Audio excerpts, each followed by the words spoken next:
Bon Père céleste, merci de ce privilège, merci des discussions, Seigneur, puis des partages que tu permets. Puis tu as agi dans nos vies, puis on t'en est reconnaissant. Ce matin, on veut que tu puisses continuer à agir dans nos vies, Seigneur, de permettre que on soit attentif à ta parole, puis qu'on puisse grandir, avoir la bonne nourriture, nous garder fermes en toi, nous garder nourris, nous garder mieux préparés à toute l'apostasie qu'il y a de nos jours, Seigneur. Seigneur, on te le demande en ton saint nom, toi que ton esprit a donné toutes ces paroles-là pour notre édification, nous corriger, nous amener à toi, nous fortifier, puis connaître la vérité. Merci Seigneur Jésus-Christ, Maître et Sauveur. Amen. Ce matin, on va voir une première partie du chapitre 18. On va voir comme des enfants. On va parler de scandale. On va parler aussi quand être unis ou séparés. Qu'est-ce qu'on peut? C'est très peu nommé. On a régulièrement être unis, toujours être unis, mais on va voir que si on écoute le Seigneur attentivement, c'est pas ça qu'il nous dit. Fait que, continuons. Mais avant, je voudrais juste amener des précisions. Parce que la semaine passée, je vous ai présenté, concernant, je vous dis en vérité qu'il y en a quelques-uns de ceux qui sont ici présents qui mourront pas, qu'ils n'aient vu le Fils de l'homme venir en son règne. Puis je vous ai présenté quelques positions qu'il y avait. Il y en a plusieurs, mais celles qui semblaient les plus plausibles. J'ai dit aussi que pour moi, j'ai une conviction, mais à cause de certains mots de Jésus, dans ça, je demeure prudent, puis je voudrais jamais induire quelqu'un en erreur, puis je suis redevable devant le Seigneur. Mais pour moi, ça allait dans le sens, bien sûr, que c'est le Seigneur, tous ceux qui croient en lui ne mourront jamais. Fait que pour moi, mais d'autres peuvent penser non, l'apôtre va être là quand Jésus va revenir, ou un autre va penser que c'était quand Moïse et Élie sont apparus. Regardez. Mais je voulais juste donner la pression. Fait que c'est pour ça, la semaine passée, je ne suis pas arrivé avec voici, comme je peux le faire habituellement.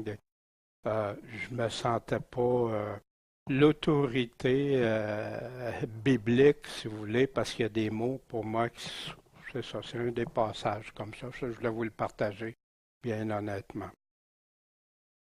On avait vu, les trois, surtout trois versets, on avait vu aussi porter sa croix, être prêt à perdre sa vie pour la gagner, suivre Jésus.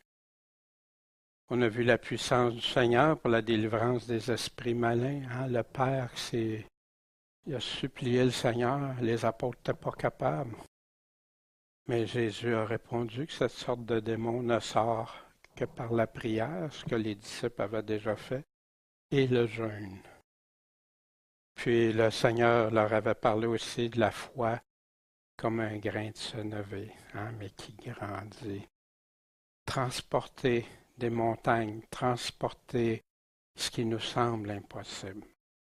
Il n'a jamais demandé qu'on fasse ça, aller prendre une montagne. Il ne l'a pas fait lui-même, il n'a pas demandé ça. Mais c'est une image à laquelle, comme quand Jésus dit, je suis la porte, on sait qu'est-ce que c'est une image. Et au chapitre 18, verset 1. À cette heure-là, ça veut dire à ce moment-là, les disciples vinrent à Jésus et lui dirent une question qui, on dit, ouais, pourquoi ils ont posé cette question-là, puis il y en a qui sont prêts à le lancer la pierre, mais il y en a qui ne le disent pas comme ça, mais que ça revient à ça. Qui est le plus grand dans le royaume des cieux? C'est-tu moi? Les gens ne le disent jamais comme ça, mais ça peut être ça. On va voir la réponse de Jésus. C'est une question humainement qui semble légitime. Qui est-ce qui va être le plus haut placé? Humainement, tout le monde aime ça être le plus haut placé, habituellement, pas tous, heureusement. Et Jésus ayant fait venir un enfant, le mit au milieu d'eux. C'est étrange, hein? Il demande c'est qui le plus grand, puis Jésus amène un enfant. Puis il dit, je vous le dis en vérité. Pourquoi qu'il nous dit en vérité? Y a-t-il besoin de nous dire que tout ce qu'il dit, il est la vérité, il est la parole de Dieu? En vérité, si vous ne vous convertissez, on va voir ça, le convertir, et si vous ne devenez comme des enfants, qu'est-ce qui arrive? Vous n'entrerez pas dans le royaume des cieux. Deux conditions. Il y en a qui disent qu'il n'y a pas de condition pour être sauvé. Non, Jésus en établit clairement ici encore. Plein, à plusieurs endroits. Un enfant puis le plus grand. Quelle est la relation? Jésus enseignait d'une façon déconcertante pour les gens. On va aller voir convertissez. Le mot utilisé, c'est là toujours la référence dans le dictionnaire Strong, numéro 4762 en grec. Se tourner, se retourner, se détourner, se convertir, changer son ancienne conduite. C'est des sens du mot qui dit, quand on parle, on l'utilise des fois, ah ben je vais convertir ça en. Qu'est-ce que c'est une conversion? Tu changes, tu changes. Puis, un mot qui est souvent utilisé, soit à la place ou soit avec, le 33-40 qu'on voit souvent dans Repentez-vous. Se repentir, la repentance est utilisée, changer d'avis, regretter. Ouais, le regret est là, mais c'est pas juste le regret. Changer son esprit, s'amender de bon cœur avec une aversion extrême pour ses péchés passés. Ça, c'est la conclusion quand tu lis le Nouveau Testament, quand il parle de se repentir. Un exemple, dans l'Ancien Testament, c'était rempli de tous les prophètes prêchaient de se repentir, comme Jean-Baptiste a fait, comme Jésus a repris, comme les apôtres ont repris. Ne vous fiez pas à des paroles trompeuses disant c'est ici le temple de l'Éternel, le temple de l'Éternel, le temple de l'Éternel. Hein?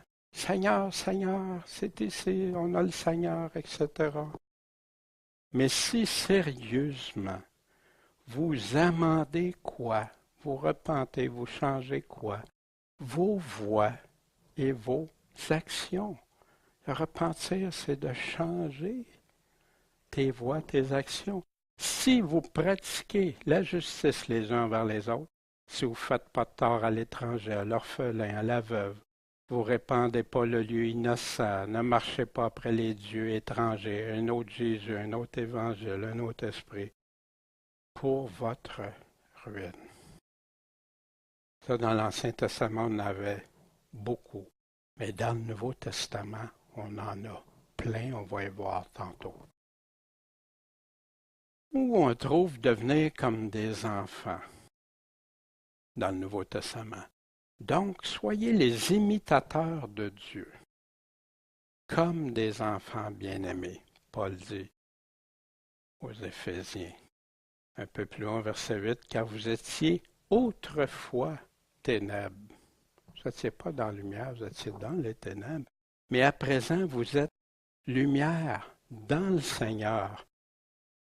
Marchez comme des enfants de lumière.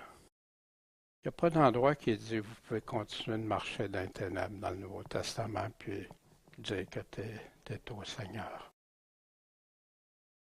Comme des enfants obéissants, ne vous conformez pas aux convoitises de votre ignorance d'autrefois. Avant, tu ne le savais pas, tu marchais comme tu voulais. Maintenant, tu vas marcher comment? Comme un enfant obéissant. Désirez avec ardeur, comme des enfants nouvellement nés. Hein? Je pense qu'il y a des parents qui connaissent ça, les parents plus anciens, on s'en souvient. Le lait spirituel est pur, pas contaminé, afin que vous croissiez par son moyen. Grandir. Oui, on grandit, on doit marcher de progrès en progrès. Ça, c'est des exemples que la Bible nous donne, ici l'apôtre Paul et l'apôtre Pierre, qui, qui dit comme des enfants. Il y a une comparaison aussi de certains enfants. Heureux les pacifiques, car ils seront appelés comment? Enfants de Dieu. Afin que vous soyez des enfants de qui? De votre Père, qui est dans les cieux. Car il fait lever son soleil sur les méchants, les bons, fait pleuvoir sur les justes, les injustes. Ben oui, il donne à tous, mais ce n'est pas tous qui se tournent vers lui et qui deviennent ses enfants. Puis pour ça, il nous dit d'être bon avec les autres. Ici, comparaison des enfants, le champ, c'est le monde. C'est pas l'Église, c'est le monde.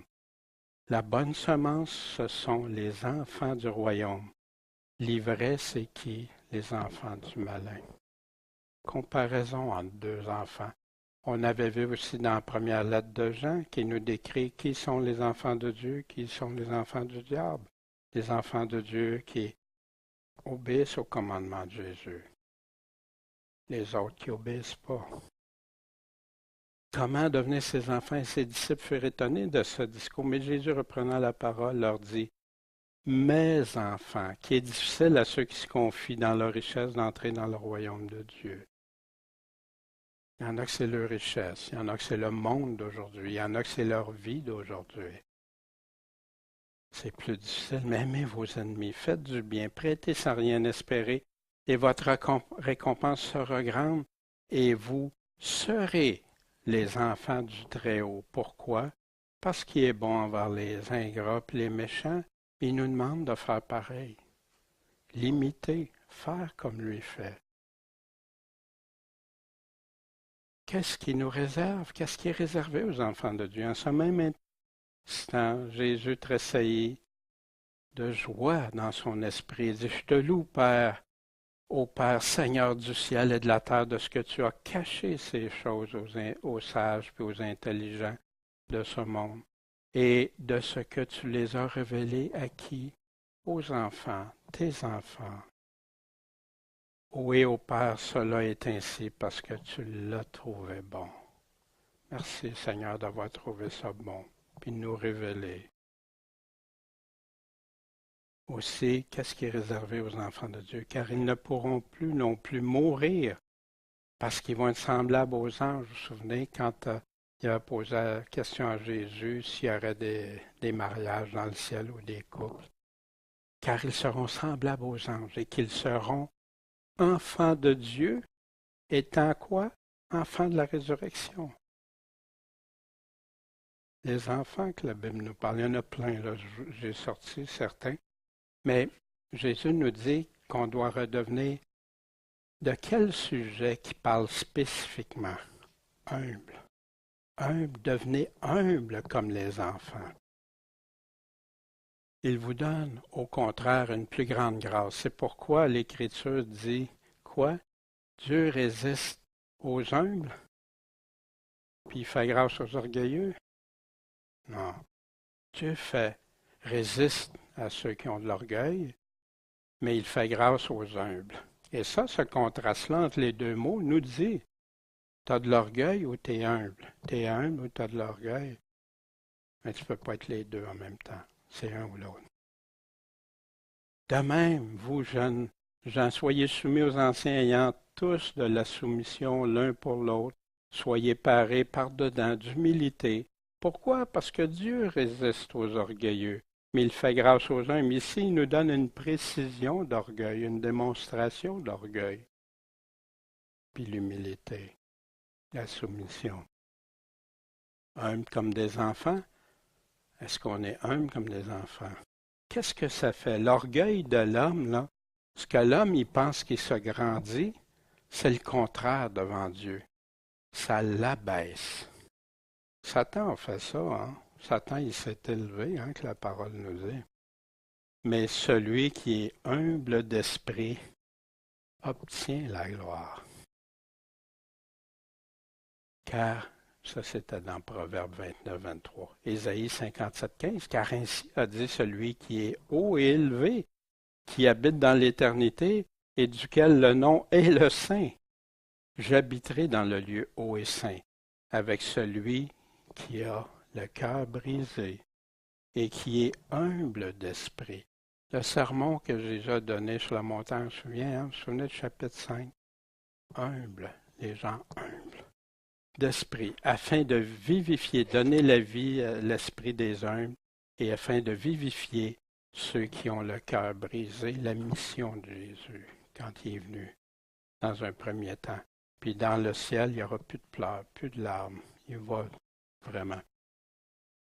Voici ce que Dieu déclare dans Michée 6:8. Il t'a déclaré, il l'a dit, ô homme, ce qui est bon. Est-ce qu'on l'écoute? Qu'est-ce qui est bon selon Dieu? Il nous le dit. Et qu'est-ce que l'Éternel demande de toi? Il y en a qui disent, c'est quoi volonté de Dieu? C'est quoi volonté de Dieu? Mais prends la base, puis en suivant la base, tout le reste va se tasser avec le Seigneur. Sinon, de faire ce qui est droit, d'aimer la miséricorde, puis d'aimer la miséricorde, il n'est pas nécessairement en train de dire d'aimer la miséricorde pour moi, mais pas pour les autres. Non, d'aimer la miséricorde pour les deux. Et de marcher humblement avec ton Dieu. Des fois, tu cherches la volonté de Dieu. Rappelle-toi ces paroles-là. Qu'est-ce qui est bien pour Dieu? Puis tu vas voir, ça va t'aider dans plein d'affaires. Pierre, il dit, ainsi en apportant tout votre zèle, comment on peut marcher comme des enfants de Dieu? Pierre nous donne la recette.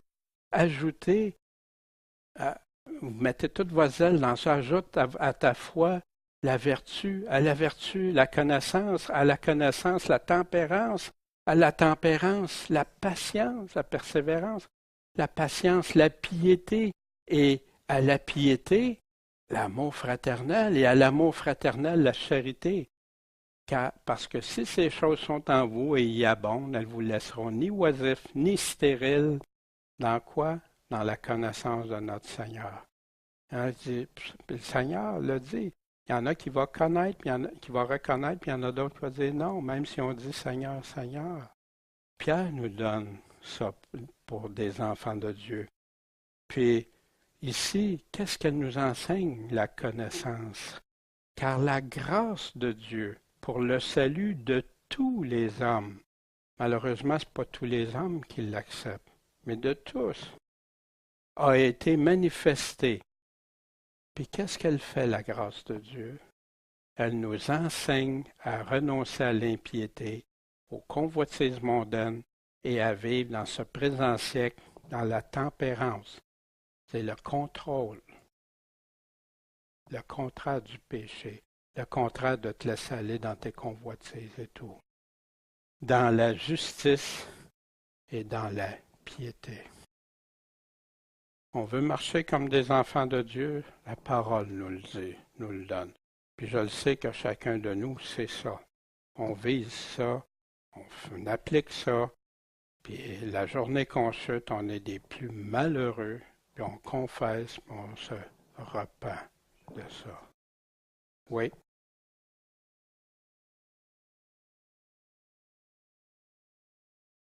Ouais, la piété, quand on marche dans la piété, qu'est-ce qu'on fait? On marche au contraire de l'impiété. L'impiété, c'est quoi? Tu vis dans le péché, dans le désordre, dans les choses. Mais si tu marches humblement, tu ne seras pas en orgueil avec rien de ça. Fait que ça va ensemble, mais c'est deux choses pour moi qui je peux. Puis la question toujours importante, quels enfants sommes-nous? Il y en a, non, non, fais pas ça, là, regarde, tu veux douter du salut ou faire douter aux autres. Non, non, c'est pas ça du tout. Il faut avoir pleine d'assurance du salut. Mais comme Paul dit, c'est souvent de s'examiner soi-même si on est dans la foi, dans la vraie foi. Puis il y en a qui ne sont jamais arrêtés à ça parce qu'on leur a dit tout de suite qu'ils étaient sauvés, puis ils n'ont jamais eu. Mais comme quels enfants Mais à tous ceux qui l'ont reçu, il leur a donné le droit d'être faits enfants de Dieu, savoir ceux qui croient en son nom. Puis ceux qui croient en son nom croient qu'il est le Fils de Dieu, ils croient qu'il est la parole de Dieu, et que celui-ci est mon Fils bien-aimé, écoutez-le, puis ils le suivent, ils obéissent. Mais essaye de dire que tu crois, puis en enlevant tout le reste, mais il va falloir que tu fasses Jésus menteur, parce que lui te dit, celui qui m'aime obéit à mes commandements. Puis il te donne toutes les autres choses. Il y en a qui croire, c'est juste... non, croire, c'est croire qui il est, puis qu'est-ce qu'il nous a dit, qui il est. Le Père l'a dit, celui-ci est mon Fils bien-aimé, écoutez-le. Puis, parmi lesquels on vivait tous autrefois, selon les convoitises de notre chair, accomplissant les désirs de la chair, de nos pensées, et nous étions par nature quoi? Des enfants de Dieu, des enfants de colère. Tous ceux qui n'en viennent pas, là, ben, on reste sous sa colère tant qu'on est comme ça, comme les autres. Car tu dis, je suis riche. Est-ce que c'est marcher humblement, ça? Car tu dis, je suis riche, je me suis enrichi, j'ai pas besoin de rien.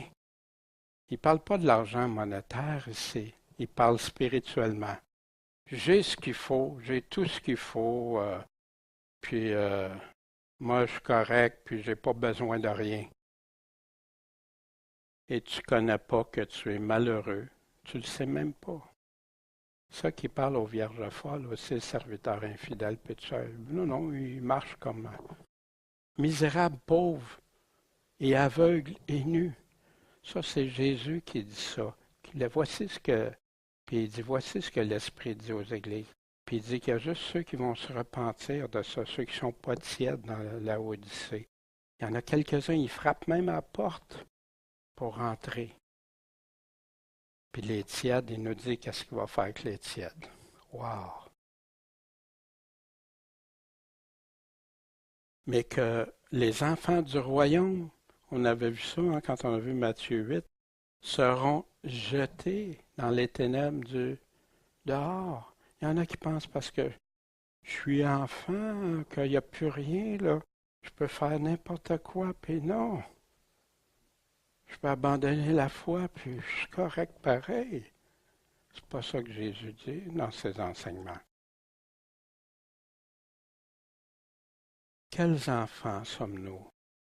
Puis comme quels enfants? Les enfants de Dieu. Vous savez, même on en parlait ce matin, tu sais, le peuple élu, le peuple choisi de Dieu, le peuple d'Israël. Mais malheureusement, ils n'ont pas tous été. Ils sont morts. Puis Dieu dit, ils n'entreront jamais dans mon repos. Quelle tristesse, puis d'entendre aujourd'hui qu'on peut marcher comme on veut. C'est pourquoi, puis regardez, quiconque s'abaissera, c'est le contraire de s'élever, de s'enorgueillir, de se prendre plus important que les autres. Comme cet enfant, celui-là est le plus grand dans le royaume des cieux. Que celui aussi, on va voir ça plus tard, plus loin dans Matthieu, serviteur, hein? Tu veux être le plus grand, mais sois le serviteur de tous. Prends-toi pas pour un autre. Puis vous savez, qu'est-ce qu'on a? Qu'est-ce qu'on a comme capacité, comme don, comme santé, comme richesse que Dieu n'a pas donné ou n'a pas permis? S'enorgueillir pour ça? Quelle folie! Et quiconque reçoit un tel enfant en mon nom me reçoit. Wow! Quiconque reçoit un de ces petits-enfants à cause de mon nom me reçoit. Et quiconque me reçoit, c'est pas moi qui le reçoit, mais celui qui m'a envoyé, le Père. Wow! On réalise-tu l'importance de devenir comme des enfants, comme Jésus nous dit? Mais si quelqu'un scandalise un de ces petits qui croient en moi, ça c'est quelque chose d'important aussi à retenir, il vaudrait mieux pour lui qu'on lui attache une meule au cou puis qu'on le jette au fond de la mer. Vous savez où il dit ça aussi ailleurs? Pour la Babylone. La grande Babylone, c'est qui a jeté comme une meule dans le fond de la mer. On a ça dans l'Ancien Testament comme prophétie, puis on l'a dans le Nouveau Testament, dans l'Apocalypse, la Révélation. Si tu scandalises, mais qu'est-ce que veut dire scandalise? Ici, le mot, c'est le 46-24. Une occasion de chute, scandaliser, être scandalisé, succomber, tomber, une pierre d'achoppement, un obstacle, faire trébucher, offenser, attirer à pécher. C'est ça, scandaliser, les définitions. Si quelqu'un scandalise un de ces petits qui croit en moi. Puis là, Jésus continue. Mais malheur au monde à cause des scandales, de toutes ces occasions de chute, puis tout ce qui emmène, qui va conduire les personnes à pécher, ceux qui croient en Dieu. Parce qu'on va voir tantôt, il parle autant des petits-enfants, puis il met la même chose pour les enfants. Ces enfants de Dieu. On va le voir, ce ne sera pas long. Il est vrai qu'il arrive des scandales. C'est nécessaire. Mais malheur à l'homme par qui le scandale arrive. Malheur au monde. Oui. Regardez toute la débauche, tout ce qui se produit actuellement. Puis comme là, on est attristé de voir ça.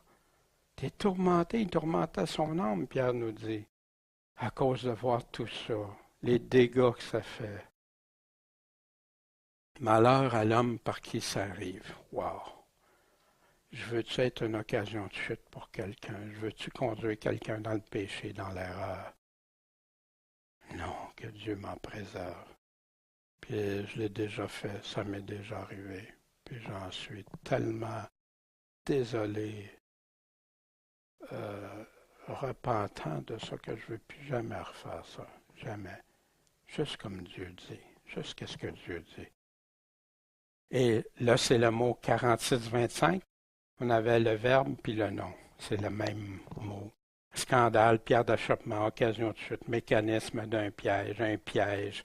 Le mécanisme d'un piège, c'est quelque chose pour aller enclencher. Obstacle pour faire chuter une personne. Hein? Fait que ça, le mot grec parle de ça. C'est ce qu'il veut dire. Malheur à celui. Puis pour nous autres, tout ce qui amène quelqu'un dans l'erreur ou dans le péché. Une occasion de chute. Que si ta main ou ton pied te fait tomber, pourquoi j'ai mis le numéro ici? Parce que c'est le même mot, scandale. Occasion de chute, c'est le même mot, 46-24. Que si ta main, excusez, ou ton pied te fait scandale,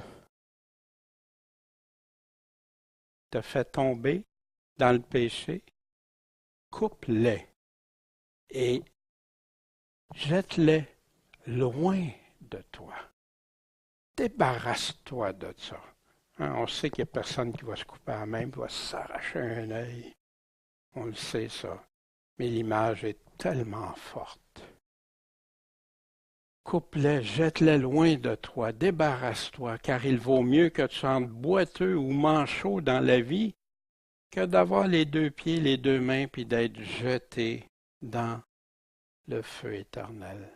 Ton âme, là.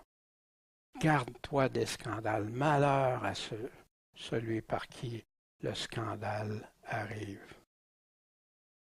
Et si ton œil te fait tomber, c'est le même mot encore dans le péché, encore les mêmes mots dans le péché, tomber dans le péché. Arrache-le, jette-le loin de toi, parce qu'il vaut mieux que tu entres dans la vie n'ayant qu'un œil que d'avoir deux yeux et d'être jeté dans la géhenne du feu. Le feu éternel, la géhenne du feu, le lac de feu qu'on a dans la Révélation, c'est toute la même affaire.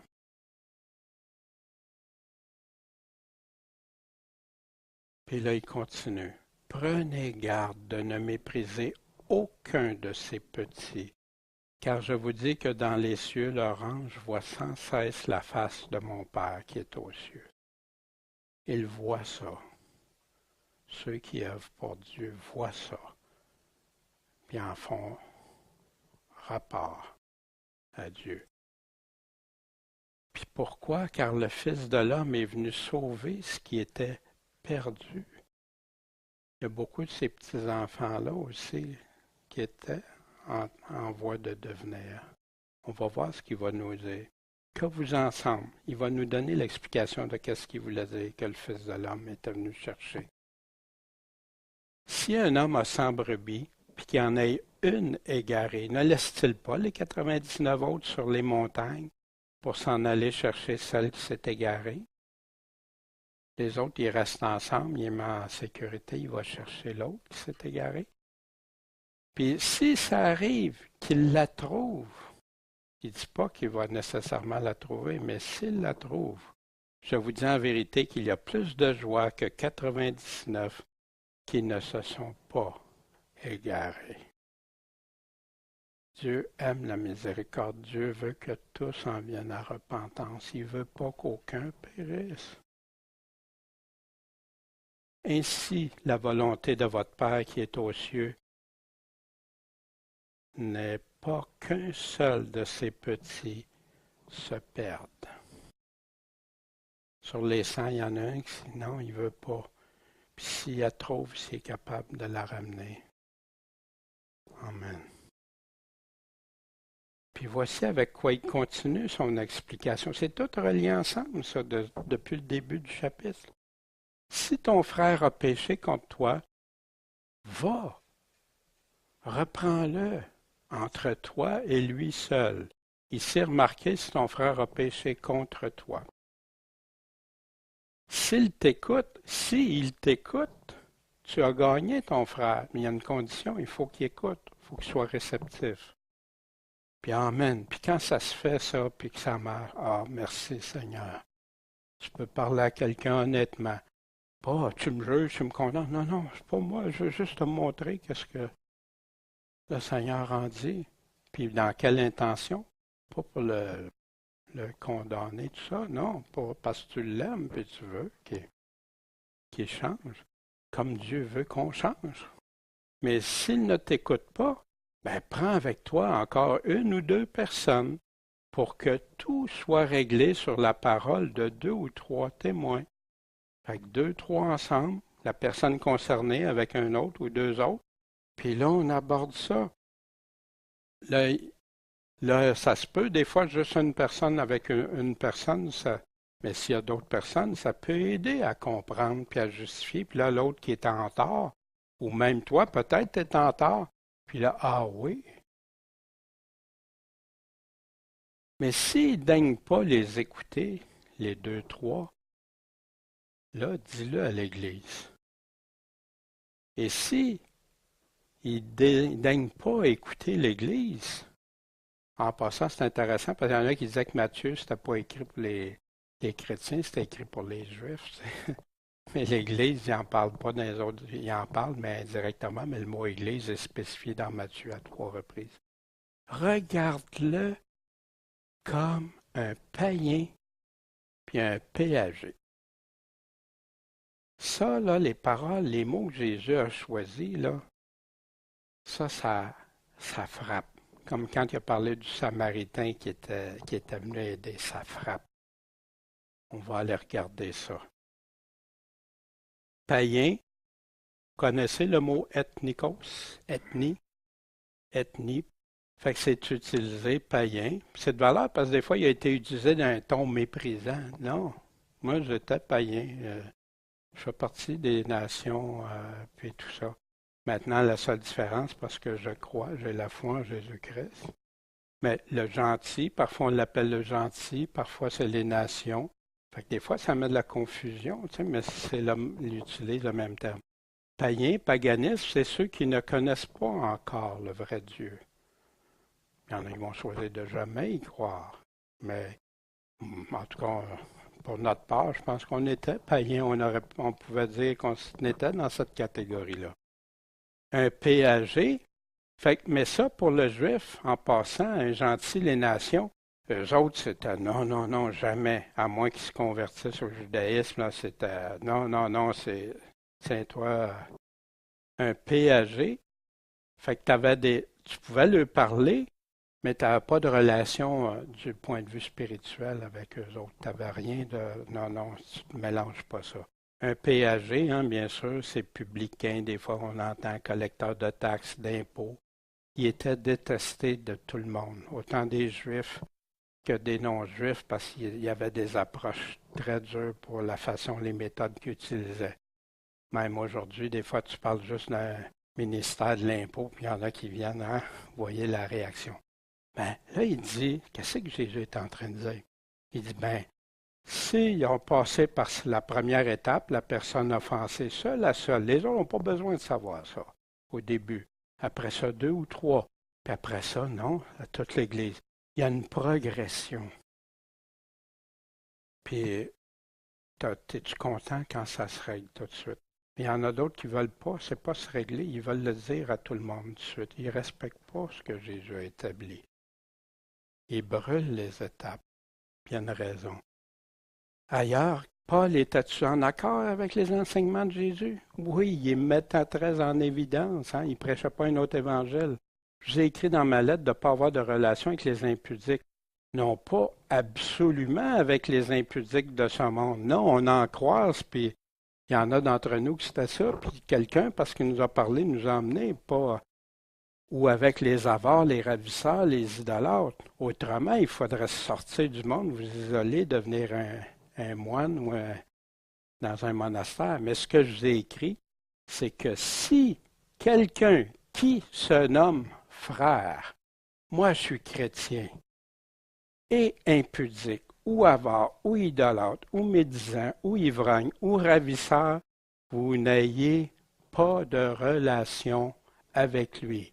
Traite-le comme un païen et un publicain. Wow! Que vous alliez même pas manger avec un tel homme. En effet, qu'ai-je à juger ceux du dehors? Dieu ne nous demande pas de juger ceux du dehors. N'est-ce pas à vous de juger ceux du dedans?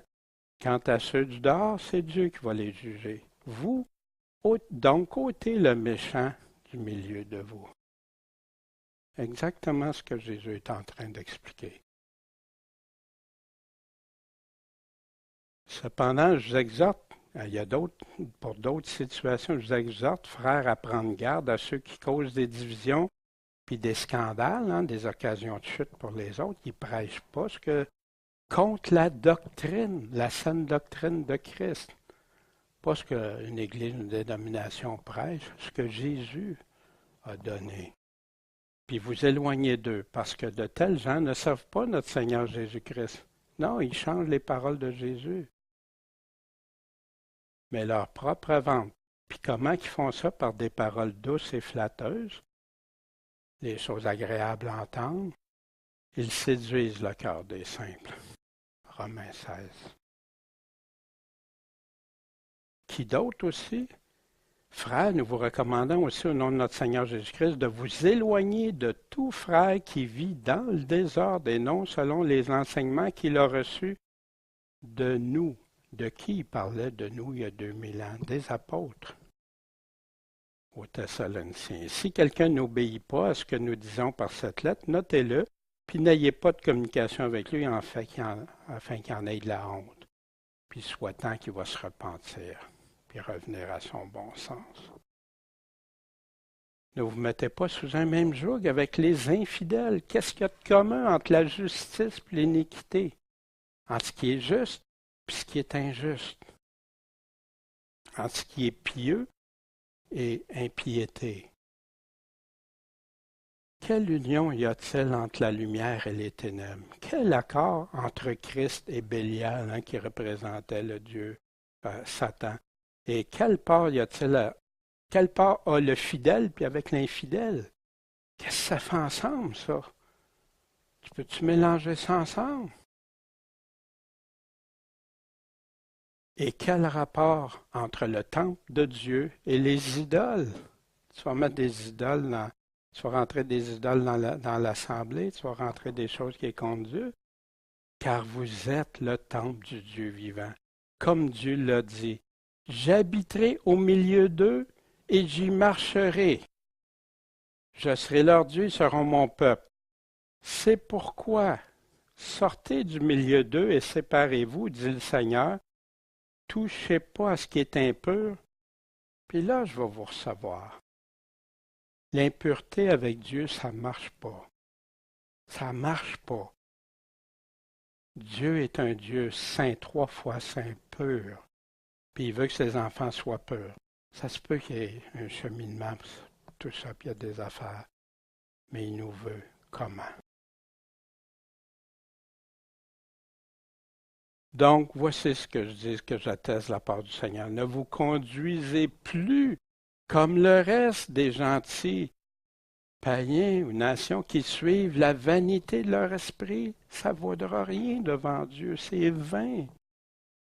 Ayant leur intelligence obscurcie, éloignée de la vie de Dieu, puis il nous dit pourquoi? À cause de l'ignorance qui est en eux, à cause de l'endurcissement de leur cœur.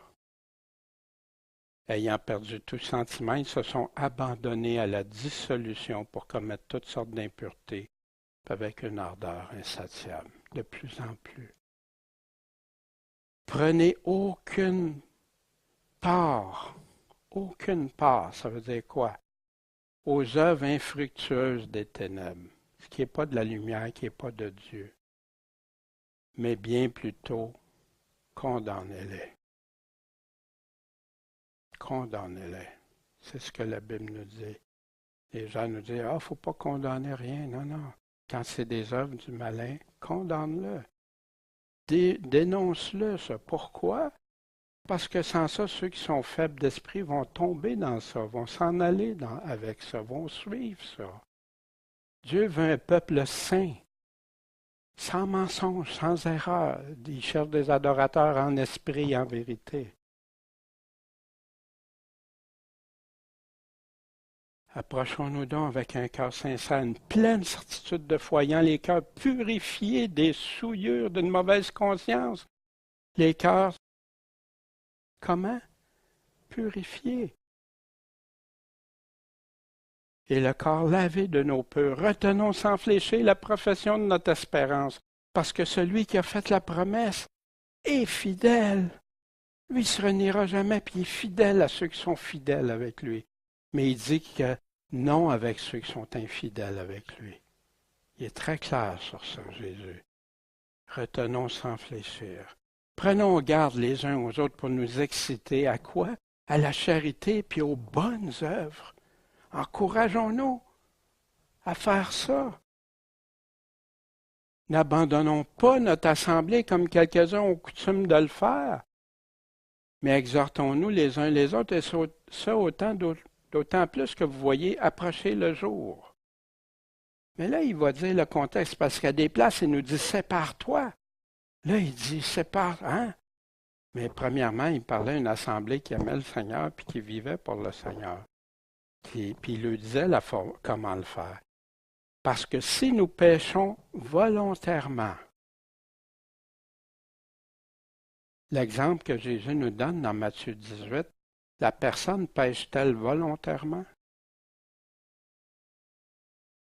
Avertis-le tout seul, avertis-le 2, 3, dis-le à toute l'Église. La personne a fait son choix, elle décide de pécher volontairement. Traite-le comment? C'est ça que Jésus dit. C'est pas méchant, Dieu. Jésus, c'est la vérité. Il nous dit c'est ça. Si on pêche volontairement, après avoir reçu la connaissance de la vérité, il ne reste plus de sacrifice pour les péchés, mais une terrible attente du jugement puis un feu ardent qui doit dévorer les adversaires. Tu deviens un adversaire de Dieu parce que tu ne marches pas selon ce qu'il te demande. Quelqu'un a-t-il violé la loi de Moïse? Puis regardez le lien. Il meurt sans miséricorde sur le témoignage de 2 ou 3 personnes. Hein? Ça ressemble-tu à ce que Jésus disait? De quel plus grand supplice pensez-vous que sera jugé digne celui qui va fouler aux pieds le Fils de Dieu? Je décide de pécher volontairement, même si je le sais. C'est un choix que je fais.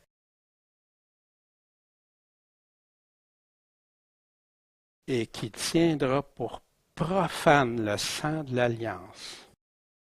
Bon, c'est pas par lequel il avait été sanctifié. Pour avoir été sanctifié par le sang de l'alliance, faut-tu que tu sois converti? Et qui va faire quoi? Va outrager l'esprit de grâce. Wow! Tu décides de te rebeller volontairement, devenir un adversaire contre Dieu. Pourquoi? Parce que tu décides de continuer à pécher. Puis on t'a même averti, tu as eu des étapes d'avertissement. C'est ton choix. Mais voici ce que le Seigneur qui aime tout le monde, qui veut que tous en viennent à repentance, que personne n'a la perdition, voici ce qui nous avertit. Car nous connaissons celui qui a dit, à moi appartient la vengeance, la justice, la rétribution. Je rendrai l'appareil, dit le Seigneur. Et ailleurs, le Seigneur jugera qui? Son peuple. Il y en a qui disent, ah, non, il n'ira pas en jugement. Non, Jésus dit qu'on va tous passer devant lui. Puis c'est là qu'il va nous dire, s'il nous connaît, il ne nous reconnaît pas. C'est une chose terrible que de tomber entre les mains du Dieu vivant. Pourquoi c'est si important? Frères, si quelqu'un d'entre vous s'écarte de la vérité, puis qu'un autre l'y ramène, qu'il sache que celui qui aura ramené un pécheur du sentier de l'égarement sauvera une âme de la mort. Il ne dit pas va sauver une vie de la mort dans ce cas-ci, on va sauver une âme parce qu'il y en a qui essayent de tourner ça différemment. Et couvrira une multitude de péchés. Quand Paul parle à Timothée, il dit afin que tu saches, si je tarde, comment il faut se conduire dans la maison de Dieu. C'est quoi la maison de Dieu qui est l'Église du Dieu vivant? C'est la colonne et la base de la vérité. Si c'est pas ça, c'est pas l'Église de Dieu, c'est pas la maison de Dieu. Pour ça, c'est si important pour Dieu. Puis partout, les avertissements tournent toujours autour du péché, l'impiété, puis tout ça. Puis l'erreur, elle est ailleurs de baser notre foi, ailleurs que sur les pures paroles de Jésus-Christ. Seul à seul, avec un ou deux témoins, puis devant l'Église. Dieu laisse des chances de repentance.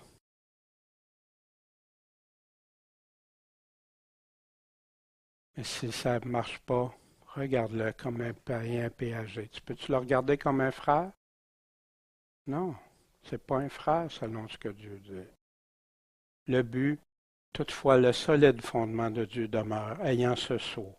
Le Seigneur connaît ceux qui sont à lui. C'est lui qui nous connaît ou qui ne nous connaît pas. Et quiconque invoque le nom de Christ, qu'est-ce qu'il doit faire? Ah, j'ai juste invoqué le nom du Seigneur Jésus pour être sauvé. Oui, il y a des passages qui disent ça. Mais regarde qu'est-ce qu'il dit autour. Découpe pas juste la phrase qui fait ton affaire.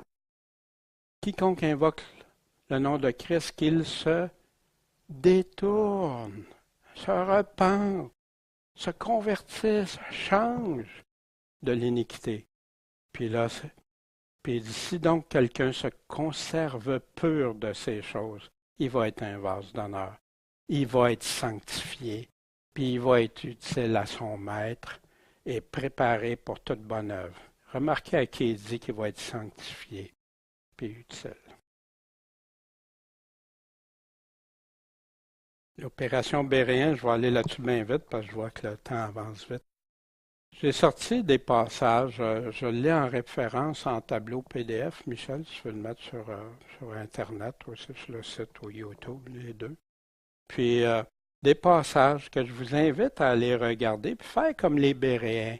Les Béréens, là, ils n'acceptaient rien dans leur foi avant de l'avoir validé, vérifier si c'est la vérité. Puis c'est ce que je vous demande à chacun. C'est notre responsabilité à chacun devant Dieu. Et de grâce, faites-vous une faveur. Allez regarder ça, ces passages-là. Il y en a plein d'autres.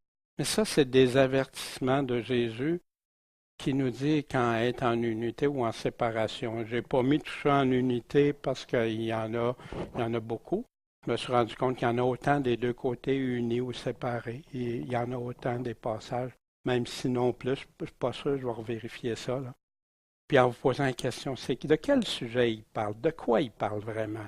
C'est quoi les critères et les conditions pour que ça s'applique? Dans le texte, faites attention aux mots, vous allez le trouver. Quelles mesures doivent être prises? Qu'est-ce que tu dois faire? Quelles sont les directives, les commandements de Jésus à ce sujet-là ou de l'apôtre ou de ses apôtres? Quelles sont les conséquences et les impacts de ne pas le faire ou de le faire? Puis y a-t-il d'autres passages similaires? Puis ça revient. Puis ça revient avec nos questions clés, hein? Qui, quoi, quand, pourquoi, comment, ou la Bible par elle-même. Puis vous allez trouver. Soyez attentifs, puis vous allez voir, il n'y aura plus de mystère dans ces choses-là. Je vous dis en vérité que tout ce que vous aurez lié sur la terre sera lié dans le ciel et que tout ce que vous aurez délié sur la terre sera délié dans le ciel. Souvenez-vous de Jésus dans Jean 20, quand on avait regardé l'évangile de Jean. À quiconque vous pardonnerez les péchés, ils seront pardonnés. Et quiconque vous les retiendrez, ils seront retenus. Il est en train de parler de qu'est-ce que l'Église peut faire. Il y en a qui non, non, puis il y a eu un combat entre le protestantisme, le catholicisme, tout ça. Non, non, regardons les paroles de Jésus. Parce qu'il y en a qui vont avoir commis des abominations. Puis comment tu peux faire ça? C'est avec l'Évangile, en leur présentant l'Évangile, les clés du royaume. Je vous dis encore que si deux d'entre vous s'accordent sur la terre à demander quoi que ce soit, ils l'obtiendront de mon Père qui est aux cieux. Mais s'accorder à des choses selon la volonté du Père, pas n'importe quoi. Car là où il y a deux ou trois personnes assemblées, réunies en mon nom, je suis là au milieu d'elles. Vous savez, il y en a plusieurs qui même se sont retirés des assemblées. Parce que tantôt, on voyait, n'abandonnez pas votre assemblée, mais il disait pourquoi? Pour ceux qui veulent aller vivre dans le péché. Pas pour ceux qui obéissaient, ben sortez du milieu d'eux, mon peuple, ou séparez-vous. Qui obtient véritablement la grâce de Dieu? Celui qui cache ses transgressions, ses péchés, ne prospère pas, mais celui qui les confesse et qui les abandonne obtiendra quoi? Miséricorde, obtiendra la grâce. Heureux est l'homme qui est continuellement dans la crainte du Seigneur. De dire, ben Dieu, je ne veux pas t'offenser comme un enfant son père. Il ne veut pas. Mais celui qui endurcit son cœur tombera dans la calamité. On veut savoir comment vivre comme un enfant de Dieu. Chargez-vous de mon joug et apprenez de moi, parce que je suis doux et humble de cœur. C'est lui qui peut nous aider à être humbles. Et il nous le demande de l'être, puis de joindre tous nos efforts pour ça. En réflexion, es-tu converti à Jésus-Christ, le Fils de Dieu, le vrai Jésus de l'Évangile, celui qui nous parle? Es-tu devenu humble comme un enfant? De qui apprends-tu vraiment? Qui t'apprend? Crois-tu à l'importance de suivre Jésus quand il dit de tout tenter pour amener un frère à la repentance? Ouais, commence 1, 2, 3, puis après, mais fais tout ce que tu peux. Si tu aimes ton frère, tu vas vouloir sa perdition ou qu'il soit délivré. Mais s'il ne le fait pas, lui ou elle, est-ce que tu obéis au Seigneur? Qui tu vas préférer? Dieu de tout ton cœur ou l'homme? Il y en a qui font des compromis avec ça. C'est pas pour rien, il y en a qui ont goûté à la discipline la parole à un moment donné, qui ont été livrés dans le monde, hein, comme Paul s'est livré à Satan aussi. Ils ont été dans le monde, puis ils ont choisi de se convertir, de revenir, de se convertir vraiment, puis être fidèles à Dieu, puis ils deviennent des hommes, des femmes de Dieu solides après. Mais il y en a que non. Mais si tu dis, ah, il n'y a pas de problème, je vais laisser faire, ben, regarde les dégâts que ça fait. Regarde les dégâts aujourd'hui. Comment l'Église doit-elle assumer les responsabilités que Jésus a commandées pour sanctifier son Église? C'est son corps, son Église. C'est pas nous autres. Nous autres, on en fait partie, mais il veut qu'on garde ça pur. Pas dans l'impiété, pas dans les choses. C'est pour ça que Paul dit, ne vous faites-vous pas tromper. Hein? Personne qui vit dans l'impiété puis décrit les péchés va connaître le royaume de Dieu. Ce matin, c'est ce qu'on avait ensemble pour le chapitre, cette première partie du chapitre 18. La semaine prochaine, on va voir le pardon. Comment Jésus rattache tout ça avec le pardon. Vous allez voir, c'est bénissant. Puis ça nous édifie aussi à le faire. Bon Père Céleste, merci de ta parole. Merci qu'on peut se fier totalement à ce que toi tu dis, en ce que toi tu as choisi de donner à tes apôtres par ton esprit, qui leur a tout rappelé, Seigneur. Puis on a besoin d'avoir la foi seulement en toi. Fait que bénis tous ceux qui proclament ta parole avec droiture, avec vérité, qui veulent seulement te présenter toi, enseigner ce que tu nous as enseigné, Seigneur, puis qu'on puisse tous en grandir, être édifiés par toi. En ton Saint-Nom, Jésus-Christ, Maître et Sauveur. Amen.